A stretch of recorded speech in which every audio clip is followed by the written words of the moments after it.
This is a scarf that I made for temporary contemporary, and it's based on a collage I did with a poem. The photos was done by Nankervis at the museum in Chile, and the poem goes like this: palindromic semaphores across azure skies, beams of light across lovers' eyes. You know, in palindrome is when the same word goes backwards and forwards, and semaphores is, of course, making signals. And so a temporary contemporary in London created these scarves for sale, you know, for their exhibition that called Event Horizon at the Royal Academy recently.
Which is very crowded, and you need that kind of building needs space. I read an article in a German architecture and they like it because they and they really like it. I don't really like it. I mean, it doesn't function. The way the old building actually is better because it's more friendly. I know. And also they have a problem. They share it with another group. You see, the photographers, autograph. Well, yeah, they're sort of doing similar things. The director of that used to be director of the Gate Foundation of Amsterdam. He left? He left? Is he now No, he left. The INIVA again. Yeah, after... He was our teacher at our art school. And what happened? Sebastiaan. Yeah. Why he left INIVA? Why did he leave INIVA? He's the And Sebastiaan wanted me to do something in the Gate Foundation because I come from the Philippines and the third world, all that discourse. So he said, David, I'm organizing for the Gate Foundation, so it's a spatial symposium in the Johannes in this wonderful kind of lecture. Oh yeah, that's where he was. And he was inviting different people, and I was one of the ones. The clay exhibition was having an illumination, like a real insight into the clay. But I don't like pull clay. Oh my God, it was all I had big arguments with Adam because, you know, I did a ballet. Did some beautiful. So I said, well, I'll use there's a beautiful music by Hindemith called The Four Temperaments. And Sebastiaan said that the woman she knows from Wimbledon College doesn't like expressionism. But if you come to Berlin, you'll understand it a bit more. I don't know who they are. You know, like, then it turned out they needed to fill the space that they approached temporary contemporary, who were given money by the Arts Council. There were two pieces. One was the Musée du Louvre, and then in front is the Venus de Milo. Because when I was doing this impromptus at the Louvre, I realized, you know, people queue for hours just to be photographed in front of the sign. You know? So I made a construction of the sign exactly like you have in the Louvre. And I wanted to travel around the world, so you can put it in Potsdam, or let's say you want to be photographed. You put it in Mexico. You don't have to go to the Louvre. I like the movie. Yes, at the moment I'm at the university. Oh, you went to... Not terrible. Hi, Hi, girls. Hi, nice to see you. Kai. Some beautiful pieces. Based on the tutoring machine. Oh, that's a beautiful piece. I get them so confused. I wanted to put the Buddha, you know, but then there's no real photograph of the Buddha. Okay. You know, ideas of how we look at it. Where did I put my... put it in the bathroom, I think. Can you see them? Yeah? The next it's a video. That Adam was going to wear it, but it's too busy. So. says heavy on the back. Heavy, it says. Well, what is it? I mean, it's an animal, isn't it? Yeah, it's a bird. And underneath it says heavy. Yeah, well, very good. And here's some more. I think there's some more birds here. Yeah, it's very, very tropical here.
You know, many years ago, when I was living in New York, I used to write poems about my life there, and I had a whole series called New York Epiphanies, and this is one of the poems.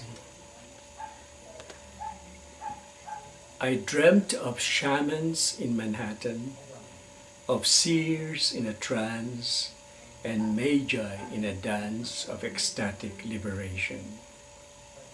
I dreamt of poets in joyful contemplation of forms divine. I dreamt of sages wrapped in meditation of sacred signs. I dreamt of diviners revealing the hidden wells of wisdom. I dreamt of handsome young men whose naked bodies bathed by the light of the full moon. I saw in my sleep the young men's sleeps sealed in a passionate kiss, their limbs entwined in ecstatic bliss.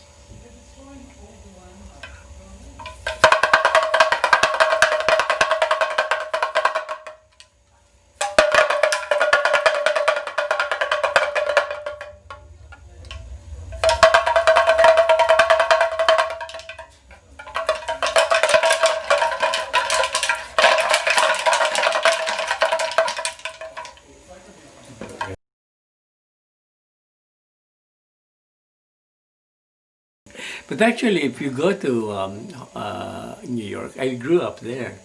The Dutch presence is very strong there, not only with the names of streets, you know, but food, you know, for example, things like pancakes, you know, that's certainly Dutch pannenkoeken, you know, Yeah. things like that.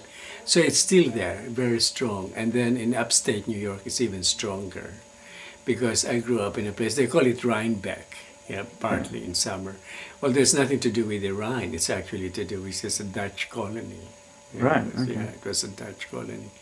And they still have Dutch barns, you know, all the way to Vermont. There's the kind, which is nice, you know. So it means the real cultural things survive. The political things may disappear. Yeah. You know. And of course, the way Manhattan eventually got crisscrossed into this kind of, you know, vertical, horizontal. That really is the way when Amsterdam was created. But Amsterdam is done in a kind of semicircle, you see, the Yes, yeah. Kaisergracht, and all Yeah, this yeah. stuff. But it's basically the same system that you know, Manhattan has got.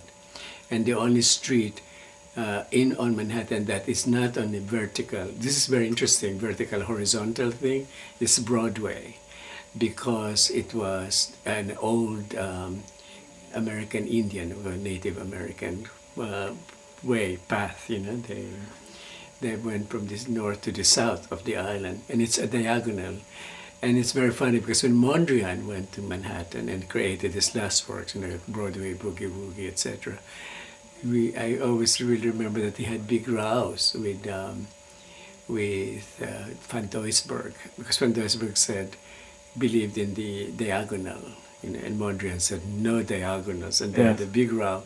And Adam Nankervis and I actually, at my first book, I created a piece about the problematic between Mondrian and Van Doesburg, because, well, I love Mondrian. And I also like Van Doesburg, but Mondrian was the more mystical person. You see, look, this was Adam on Fire Island, and I designed this Mondrian's thing, and I wanted him to have an erection to see if it was vertical or diagonal. And actually, Van Doesburg was right. It is diagonal. You don't have a vertical erection. And you see, it's really beautiful, isn't it? I don't see an erection, really. It is underneath. You see, underneath it's a vertical, diagonal there. I mean, it's very sad. It was only beginning to have an erection. The Mondrian, the Broadway Boogie Boogie was the first painting I saw when I arrived in America at the age of 12. The Museum of Modern, and it really inspired me. And remember, we were talking earlier of appropriation. When I went back to the Philippines in the late 50s, I had a kind of cafe. I had a place like what you envisage. I had a cafe, we had bar, we had dancing, with all kinds of things, poetry readings. And on one wall, I made an entire, what I thought was an entire copy, but on newspapers of Mondrian's Boogie Woogie. So people said, what is that? Is that an artwork? So they said, well, I tried to combine the Cubist newspapers and the Mondrian things.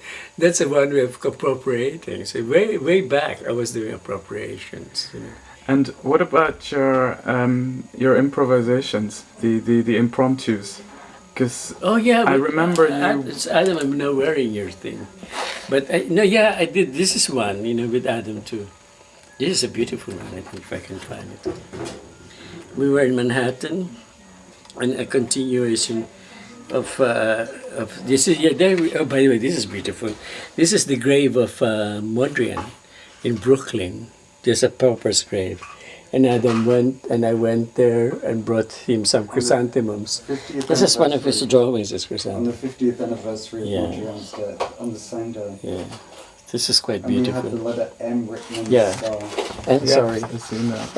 And this is Boogie Woogie we did in Times Square. These were the people. And this is Rose English and Guy Brett doing a Boogie Woogie on the roof of St. Martin's School of Arts. But this is Broadway. Boogie Woogie. Yeah, it's just beautiful. And there's Adam. Where is that one? It's the one that you know already. So that's beautiful. Writing the letter M. And that was above Manhattan. And that was the same day we went to Mondrian's grave. So we were supposed to be at the cemetery. It's beautiful. When the M was written. Skywritten, but we didn't get there, so we were in a cab and had to get out in Long Island and ask the taxi driver. No, but that's very beautiful. Beautiful. It's beautiful, isn't it?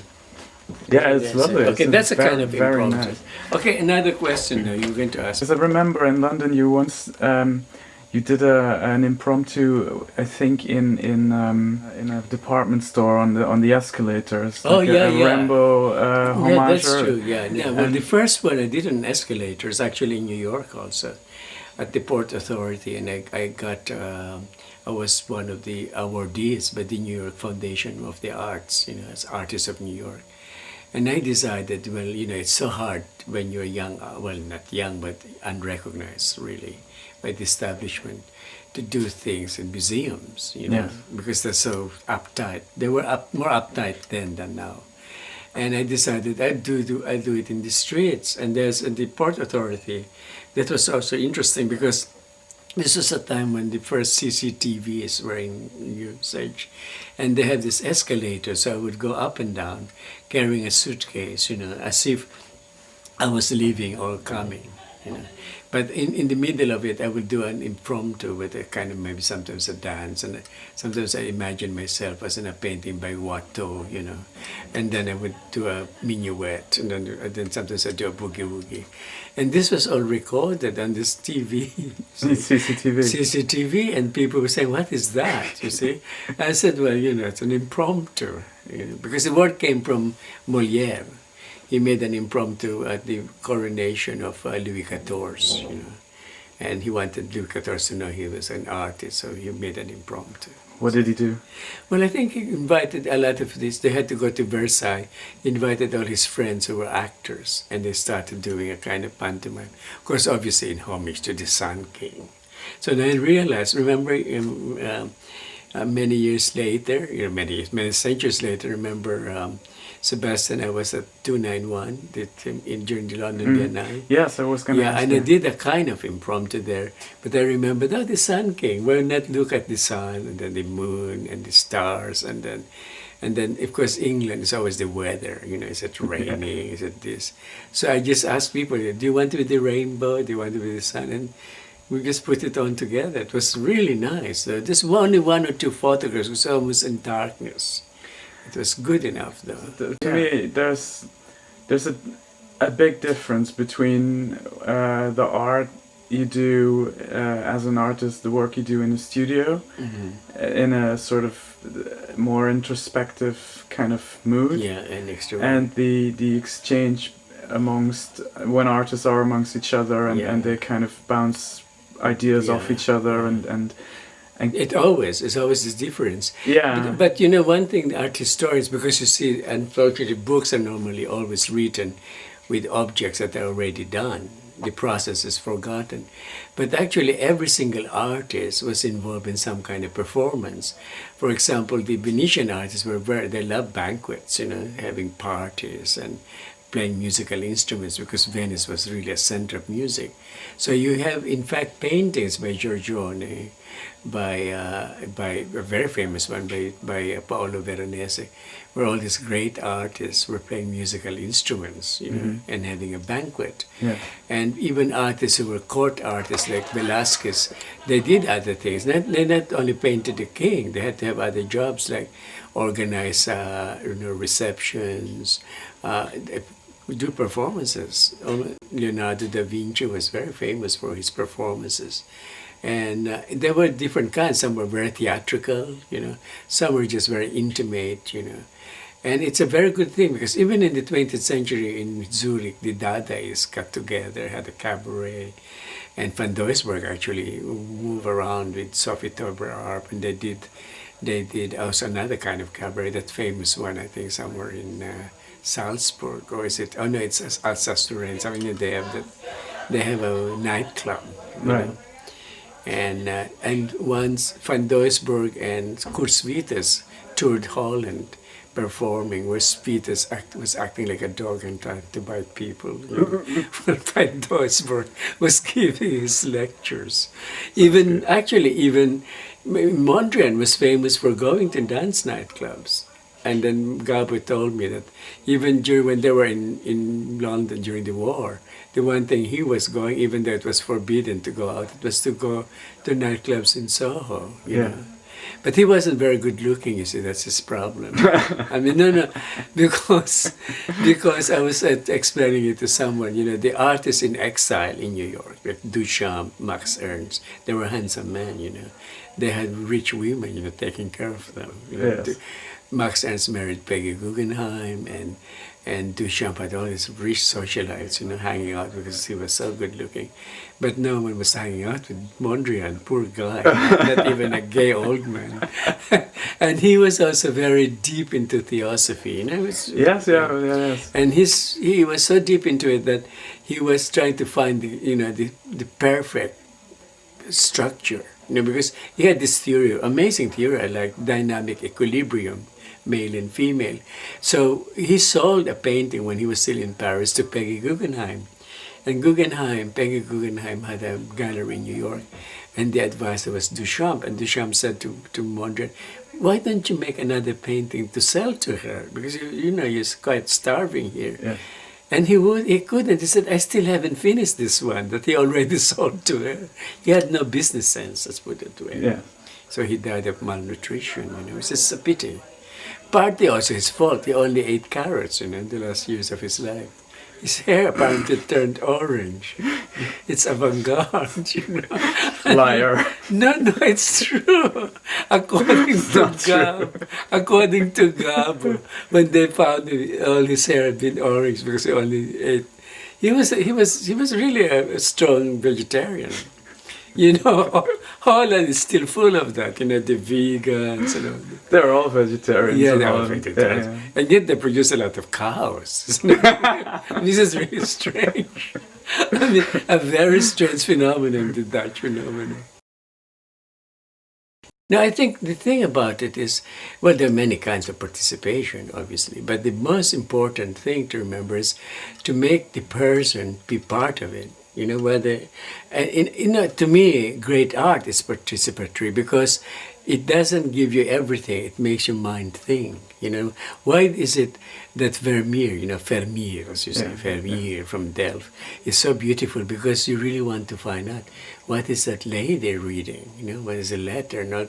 He puts the clues. The clues are all there. But I remember I went to Den Haag when there was a big with Guy in the 60s. In 1964, there were two shows at that time, one of Mondrian and one of Vermeer, and both were very mysterious in two different ways because, in Vermeer's time, they did believe in symbolism a lot, which I do like symbolism. Like he would have a milkmaid pouring milk, that meant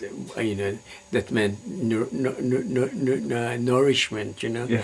and at her foot is a foot warmer, which the Dutch have. But you need that at your feet, the fire of passion. And I created actually a participatory kind of piece, only semi-participatory. For the Serpentine many years ago, there was an artist called Leia Lublin from Argentina, and she was invited to do a show there. And her show, she was a sociological artist, was all questions, like, is art a financial investment? Is art this and that? Mm-hmm. And she asked people to answer whatever question they wanted. So one day I said, I'll answer one of the questions, is art an enigma? Is it a mystery, Mm-hmm. So I brought these friends of mine who were from the Artists for Democracy. And right on the spot, I said, who would want to play Vermeer? See? Who would want to play a lady with reading a letter? Because they all, it's all in Vermeer. And I created a different story about Vermeer. See, which probably you can create any story about him. Yeah.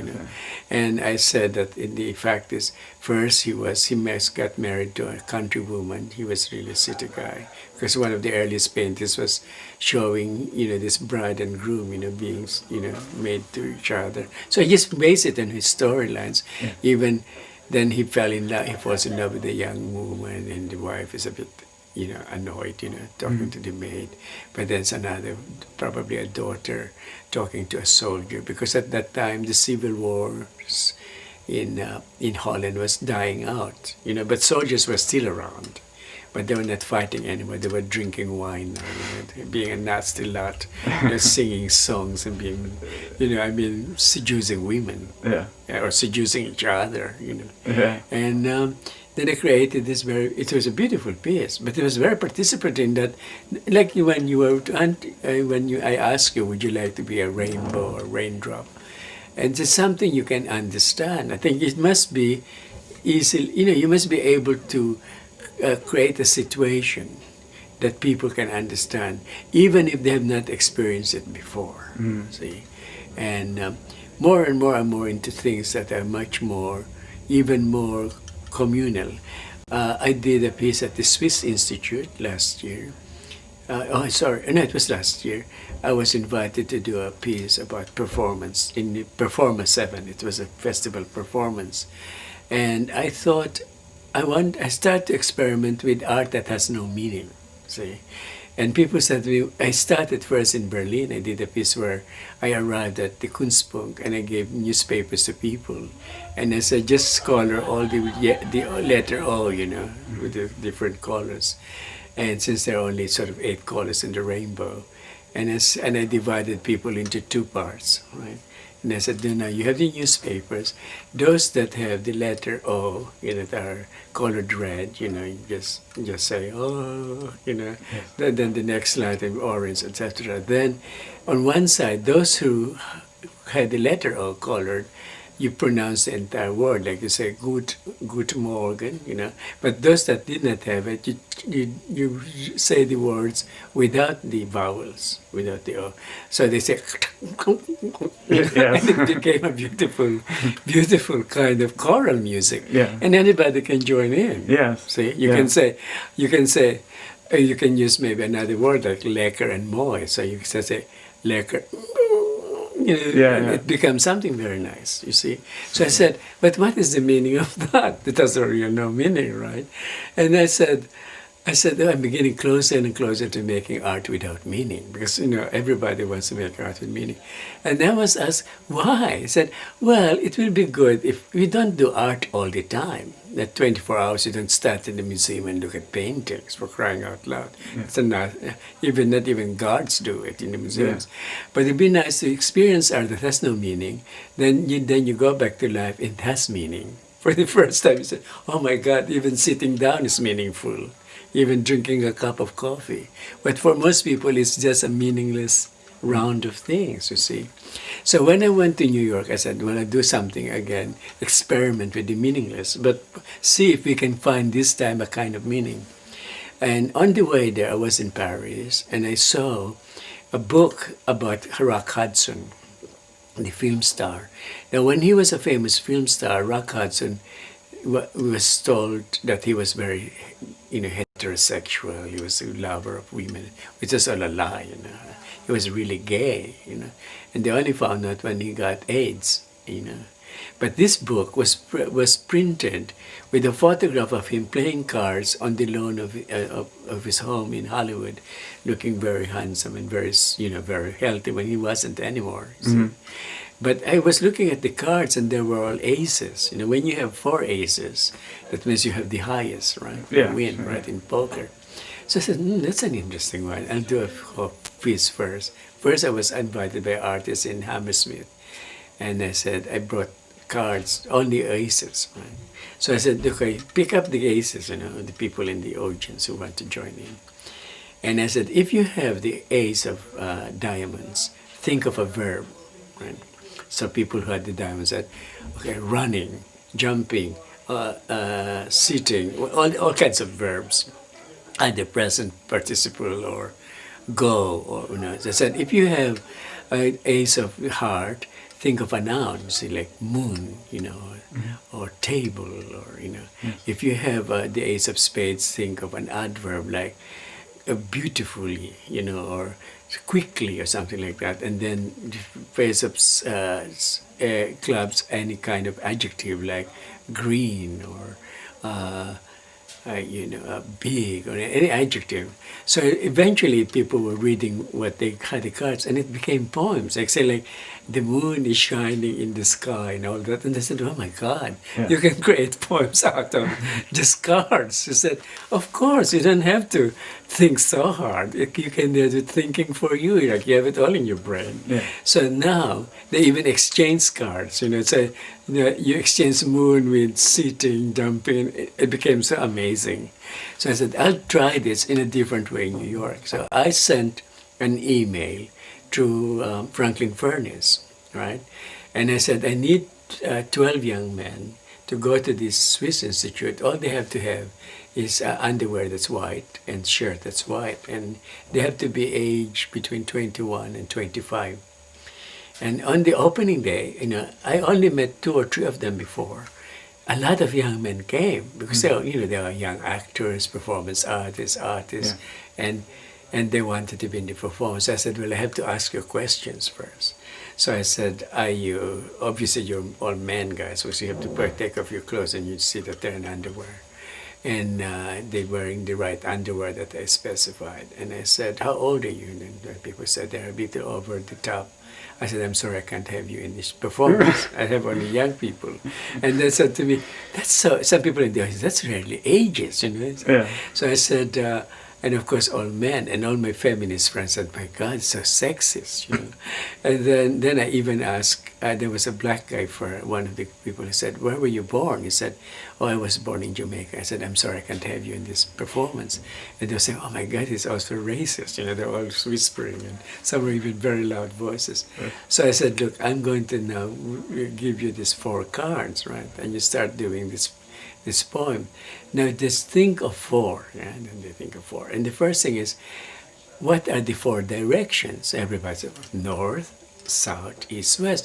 So we were on Broadway in Manhattan. So I said, "Where is the north?" And they said, "North is there, right? Where is the south?" So they're looking at it. Then they start going down on the floor on their own. And they were becoming like a compass, you know, all of them were. Some were going north, some were going south, and it was beautiful moving. So then they get up, and I said, I use anything that's 4. Like, for example, in the Middle Ages, they said there are 4 temperaments, you know, choleric, sanguine, phlegmatic, you know. And so they acted as a choleric, really angered, you know, phlegmatic. They don't care, you know, and things like that. And the end was so beautiful, because they're always 4, you know. I said, "What are the 4 seasons?" And they said, "Spring." So some people said, "Spring," you know. Yeah. Some summer, you know, summer. And then autumn, you know, they're all falling leaves. And then I said, "What is winter?" And they said, they were going like this. And then they start going closer and closer to one another. It was so beautiful. And at the end of this, I said, "You know, I was looking at some anthropological films when I was doing a film in Cambridge and at Oxford. And I saw that in films about tribal societies, whenever there are men, they dance a war dance, right? And then I realized when there are many groups of men together, they tend to be very violent, like, you know, football fans. I saw that a lot in Rotterdam when I was living there. Yes. And then, but when there are women around, they do harvesting, they do other kinds of dances. And I said, you know, with the exception of few moments in history, most men, they got together only for war or violence. One exception was the time of the Buddha. You see, he transformed, well, what were warrior clans. He was from a warrior tribe himself, yeah, into something very peaceful. Jesus Christ was another one, you know. He had all these, fishermen and whatnot. Yes. He transformed them into something peaceful. Even when he was betrayed by Judas, he said, "No, don't." When Peter said, "Look, I'm going to fight them," he said, "No, cool it," you know. When Socrates was in Athens, he was saying to the young men, "Look, let's get together instead of having all these big fights, all, you know, between one Greek and another." And I said, "Isn't that interesting?" I said, men also can be very peaceful with one another. They need not be lovers or boyfriends, but they just be friends. And all these young Americans said, "Oh my God, we got the meaning of the piece. America is at war. Young men think we only can survive by fighting and destroying people and one another." And they even said to me later on, you know, when we started the performance, some of them were not gay, some were very straight. They were just being afraid next to another man of their age, another group. And really, I got the message through. You see, that was participation, but it had meaning, because it was very specific in context. It's a place which even now is fighting wars. See? Yeah. So I said, how can you transform this? And they got it. And yet it was from a very simple device, having 4 cards, you know. So that we had 4 aces. Exactly. So that gives an idea of how some of my performative things.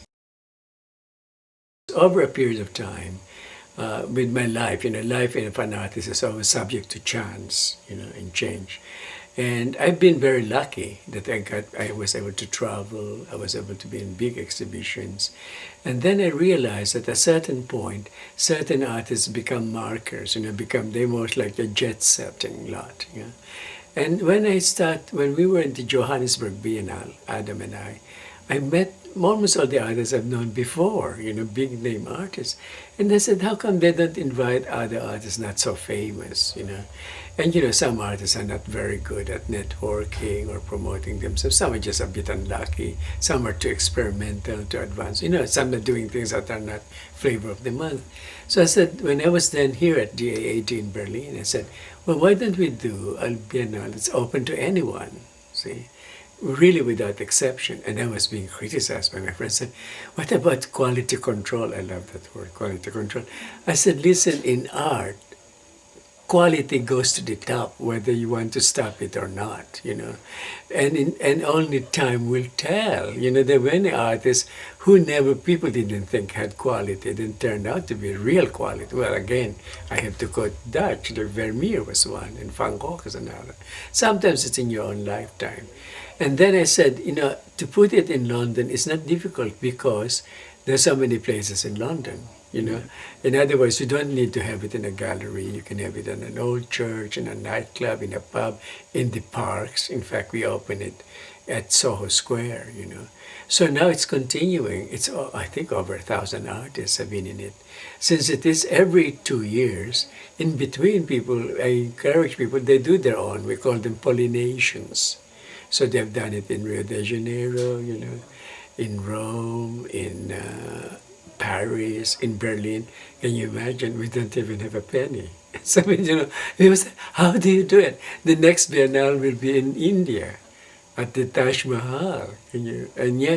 But the thing is, you trust the artists, and sooner or later, some artists are there all the time, some would disappear, do other things. But I think the most important thing is you give these artists, whether they're old or young or middle-aged, famous, unknown, or misunderstood or gifted or not, at least that assurance that you're in control.